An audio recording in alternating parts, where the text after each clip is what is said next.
বিশেষ আন্দোলন সংগ্রামের ঐতিহ্যবাহী কেন্দ্র প্রিন্সিপাল আল্লামা হাবিবুর রহমানের সম্মান হিসাবে ঘোষণা দিতে চাই।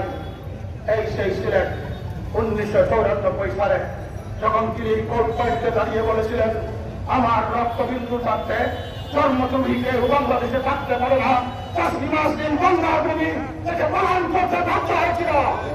আমরা আশা করি আজ প্রিন্সিপাল হাবিব নেই, সাইফুর রহমান নেই, কিন্তু আমাদের এক পরিচিত শব্দ আছে, তার নাম হচ্ছে আরিফুল হক চৌধুরী। ইনশাআল্লাহ আগামী দিনে আন্দোলন সংগ্রামে আরিফুল হক এগিয়ে যাবেন, আমরা তার সাথে আছি। আমরা সকলেই একটি জিনিস সুস্পষ্ট, এখানে একটি বিভ্রান্তি ছড়ানো হচ্ছে। এজন্য এই কথাই বলে বলবো, অনেকেই বলছে বিভিন্ন জেলার যারা সেখানে অবস্থান করছেন তারা আমাদের ভাই, আমরা একসাথে মিলে সিলেটের অধিকার আদায়ের আন্দোলন করবো।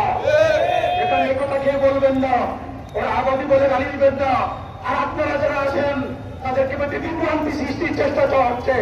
আবাদী মূলত গালি নয়, আপনারা জানেন আবাদী হচ্ছে যে ভূমি চাষ করা হয় না তা চাষ করা।